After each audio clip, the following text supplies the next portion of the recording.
Hi, everybody. It's John Thompson. On a beautiful day today in early June, it's June 8th, decided to do a little bit of work on a project. I'm revisiting an old model I did. And for some of you, you're probably going to wonder why I'm doing this. It's an old model I had of the SS France. It's an old Glencoe model. And I'm kind of basically going back to refresh it. It's been sitting on the shelf a while. Not liking how it's aging, and there's stuff that I wanted to refresh and redo on it anyway because it looked rather toy-like. So without further ado, I'm going to show you the work I did. Here, I can show you the starboard side. This is the before here that I'm working on. The promenade deck is one of the biggest areas where there's an error on this model. This is actually black construction paper, and the mutton bars are shown with white charcoal pencil. This looked great, but it faded, and I'm not very happy with that anyway. And you get those three windows back here aft. So what I did was I did a little work on the port side to show what I'm going to do on the starboard side to freshen up the model. Here we go. As you can see, I've made quite a bit of progress in updating this model. One of the first things I did was painting the France. That was definitely important. I painted that lettering white to follow a picture of her when she was in New York. I also went and covered over that construction paper on the promenade deck with muttons and sort of kind of improved the look of it a little bit. Is it accurate? Not 100%. But it does look a lot better. Now I'm going to try to do the same thing with the vents at the base of the funnel. Now there are some flaws in this kit that I've noticed that are in comparison to the prototype. Here where the funnels are, these actually sit a little bit higher, and so I basically am going to have to make do with them as they are in the kit. It's a limitation, and you have to accept it. One of the other things I don't like about the model is the placement of the screws here. The screws here are too far forward.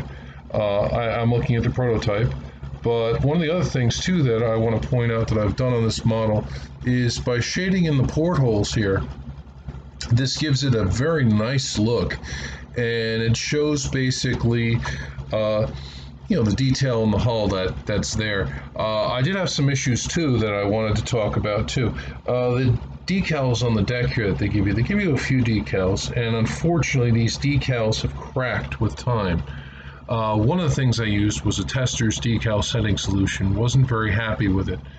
What I was able to do, I dusted it off very carefully and wound up putting microsol on there, and then seated the decals very nicely and prevented the decals from deteriorating further. Now, one of the things I am going to do to this is probably put a dull coat on the model. So that's one of the things. The other disappointment I have to say, like in this model, is along the promenade deck, it's all basically a series of gaping holes. They don't give you any. Posts or mutton bars for the promenades, so it's just a bunch of gaping holes. You can see right through the model, which kind of kills it. The other thing that was a disappointment with this was the tolerances are really bad, and this model was almost went in the garbage can when I was building it because of the way that it was fitting together. It took a little bit of effort to get it to go. Ironically, people were complaining that the bow deck section was the most difficult part of the model. It wasn't. The part that was the most difficult was actually putting the superstructure together. The plastic was warped, and it didn't want to quite fit together right. And the glue wasn't working. You had to paint everything too, so it was a question of glue versus paint. Do you paint the parts first, then glue it together, or do you glue it together unpainted and then paint it? So that's another option there. And unfortunately, when building a superstructure, you have very ugly gaps that you have to look at, particularly where the front of the bridge, that whole big section of the ship there, and which becomes a superstructure front, meets into the promenade. There's a very ugly joint. I had to spend some time with my Dremel tool grinding it down, getting it to fit. And that's among the other little things. Port side, there's a slight gap as you get forward in the superstructure by the little lifeboat and the motor launch. in the deck, between the deck and the bulkhead where the promenade edge is. So I'm going to try to hide that with a little bit of railings. Now, given the fact this is a 1470 kit and the fittings are a little harder to find for photo etch, what I'm going to do is actually wind up making paper railings. I know it's kind of a cheap, easy way out, but it will improve the model and the look. I know the SS United States, they give you railings, they're printed, so I mean it does look a little cheesy, but it's better than nothing in the kit. And so that's one of the things I'm going to do. I'm trying to mimic how they did the canvas behind the railings on the ships. So that's sort of what the look I might try to suggest with that.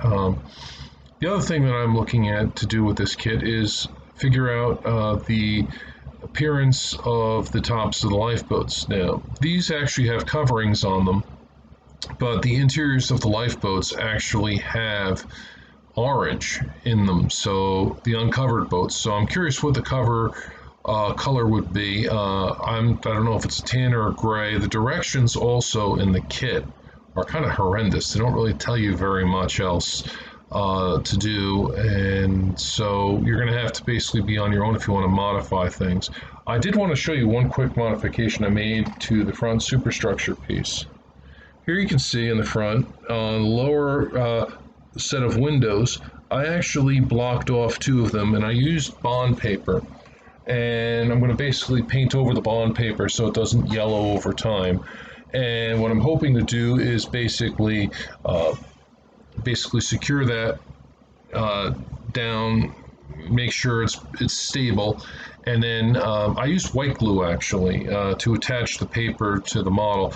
I discovered when you work with paper, you sort of it's almost like plastic where you get like a couple seconds and then it bonds and that's it. Paper is very much the same because it's fibrous and porous. You only get a few seconds before the glue actually works, so you have to move quickly. I'm going to basically build up the promenade on the starboard side like I did on the port. What I had to do there was I left the black patches that I made over the gaping holes. And what I did was I used the lines I drew as a guide to make the mutton bars inside. And so I kind of did that, and then I also played around with the other things too. Like I wanted to make them all level and even, so I took paper strip. I cut paper strip to try to make it all look even and at the same heights. This way, in the event that maybe I was off slightly in cutting the black, it would look right. So that's one of the other things I'm trying to do. So there's a lot of little detail work I want to do on this. And so this is kind of a good thing for me to do. It's not costing me any additional money because I have everything on hand. But I would definitely advise, when you build this model, you're going to expect some limitations. I know the one thing, like I said, I don't like the fact that the screws are too far forward. But what I would like to do eventually would be to upgrade this model and or buy a better made one. Unfortunately, this is a discontinued model, so they're very rare to find now. They used to be dime a dozen actually, and so if you find it on eBay, it's not going to be too bad. Other than those things I was telling you about putting the superstructure together, the kit parts are very basic. There's not really a whole heck of a lot to the kit.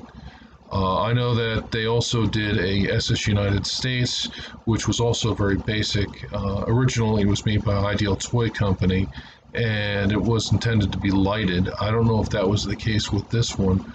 And I think Glencoe also had done earlier a version of the Queen Mary. So I still like, in my personal opinion, I think the best model of the Queen Mary I have is the Revell one. So if you're looking for a project, I would recommend this. I've even seen people convert this into the Normandy, so that could happen too if you're interested. Maybe I could see this also with the water part cut off, the below the hull cut off because of it being inaccurate, and turned into a waterline model. I've seen some people do that with the Revell models, mainly like the USS Midway. So that's another possibility for a project like this. Again, not a bad kit.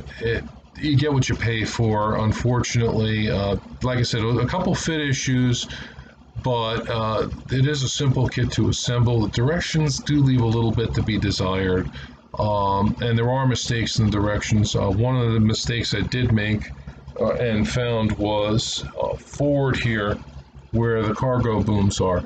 This I actually found this configuration off of a model that was built on the internet. So that's one of the other things to look at when building this. But that's it. So I'm going to post another video and show you guys what I have when it's done.